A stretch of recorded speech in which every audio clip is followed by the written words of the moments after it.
Ay, ito pala dito. Hi guys. Mag-aalas 10 na ng gabi. First time kong tumayo. Kailangan kong tumayo-tayo.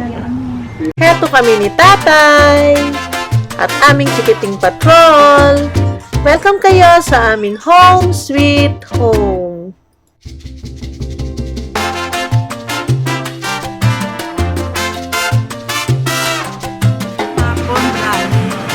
Hello!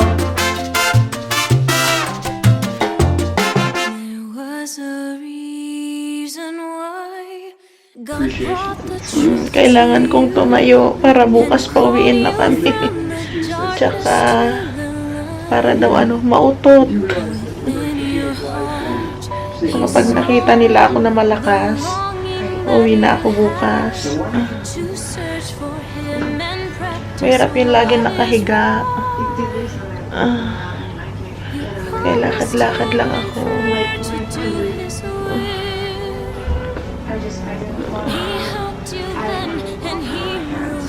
Tatlong tusok sa akin dito. Tapos dito, tatlo dito sa tiyan ko. Nainiwasan nila yung pinaghiwain ng cesarean. Medyo nakatagilid yung isa. Tapos yung dalawa halos halos magkatabi dito siya saka dito.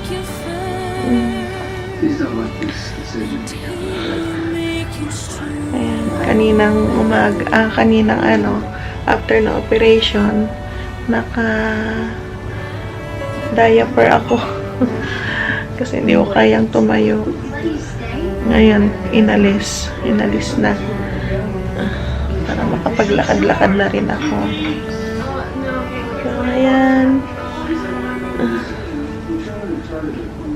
Dahan-dahan lang ang lakad. Meron pa yung epekto ng anesthesia. Baka bukas mas masakit pa ito.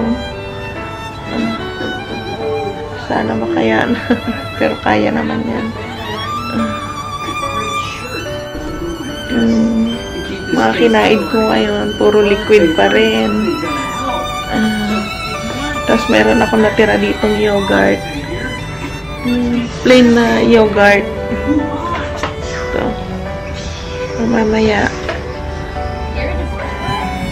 Tapos nagbo-burp ako. Burp ng burp pag naglalakad. Sana yung ang hinihintay yung mautot. Ayan. Manood lang ako saglit, tas mamaya matutulog na ako. Tulog ako ng tulog para gumaling ka agad. So naka-recline yung kama ko para hindi ako mahirapan.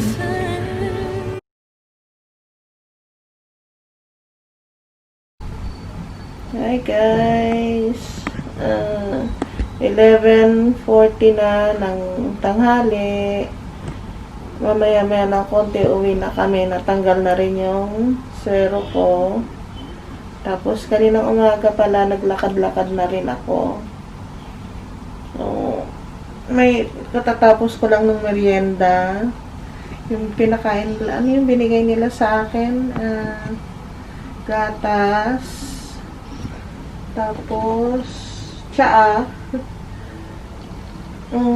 Juice. So, yun pa lang ang pwede kong kainin. Puro soft daw muna. Liquid muna ngayon. Maghapo. Tapos, pag nagpupo na ako, light naman. Pwede na akong mag-light. Kakainin ko. So, mamaya ng kaunti. Siguro pag sa susunod na mag-vlog ako, nasa bahay na ako. Medyo natanggal yung sakit. Kasi, binigyan ako kanina ng antibiotic at saka yun para sa sa pain. Paracetamol. Ayan. Kaya hindi siya gaanong masakit ngayon. After 2? Okay. That you remove after going home, after 1 day or 2 days. Okay. If it is falling down, let it fall, no problem. I can take a shower. Shower lang.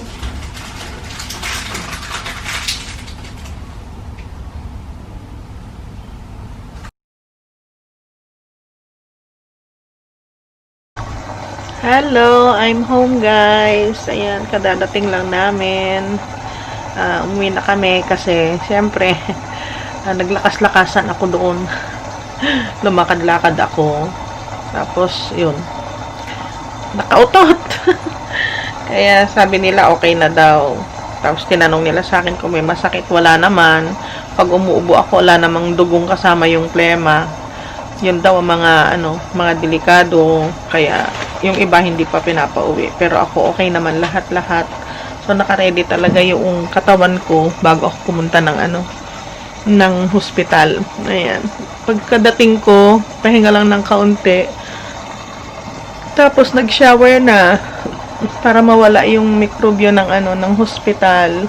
Tsaka para ma-relax din yung katawan ko. So dito na ako sa bahay. Ayan si Clark. Nagluto ng oatmeal ko. Yung oatmeal sa hospital, nilalagyan nila ng gatas. Kaya ito nilagyan ng kaunting gatas. So, okay lang sa akin kahit walang gatas. Ayan. Tapos, walang asukal. Kakain muna ako. Pagkatapos kumain, saka magpapahinga uli. Mamaya, medyo dito lang sa kwarto, lakad-lakad lang ako. Para mabilis na gumaling. Mas maganda kasi yon na exercise ako. Kagaya nung nakaraan, parang mas mabilis yung recovery ko dahil nga malakad ako. Pero dahan-dahan naman. So, ayan. Pag matagal ako nagsasalita, guys, pasensya na kayo. Parang nahihilo-hilo pa ako. Meron din silang pinasok na tubo dito. Kaya nagasgas na naman. Medyo masakit. Ay, wala pang gaanong sakit dito sa tiyan ko yung tinusok. Kasi bago kami umuwi, binigyan nila ako ng mga gamot. So, sabi nila, 8 hours daw yun ang epekto nun. Kaya, baka mamaya kaya ngayon, magta-try muna ako. Lakad-lakad ng kaunti, pagkakain ko, mahihiga. Then, pahinga talaga, kailangan pahinga para mas maga ako makabalik sa normal. Ayan, nagluto si Kuya Clark ng arroz caldo. Akala niya makakakain ako. Thank you, anak. Tapos, nagluto din siya ng sinigang. Akala niya po pwede na ako. Yung kanin. Ayan. Thank you. Naghanda siya. Sabi niya, mama, kumain ka na. Hindi naman po pwede. Quaker oats lang talaga. Quaker oats. Ang po pwede sa akin. Baka magkamali na naman ako. Puto lang hininga ko. Ang dami. Ano nangyari kay Kiyak Ma? Natanggap na Nang part-time ng 3 months. sa babala. Ito na nagay sa freezer ko bukas ng PUN.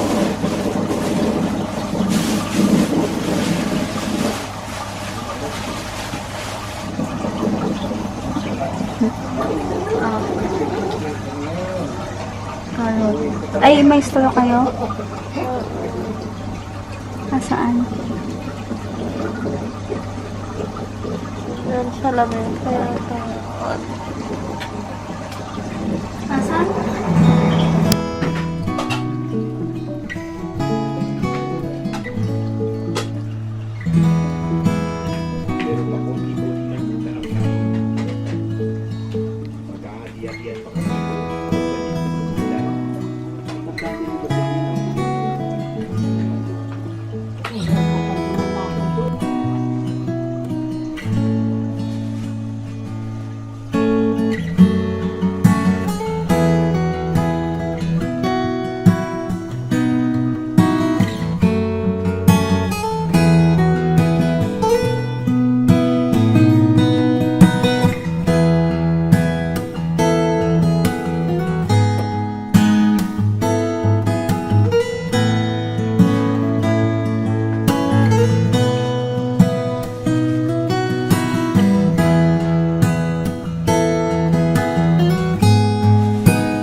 Si Ate Cheng, dating na naman ang mga pagkain. Ayos na Papa. We can tell 100 stories. We can speak a million words. We can paint 1,000 pictures. But will a heart be stored? We can often make a difference with a kindly word or deed. But sometimes just a smile is all we really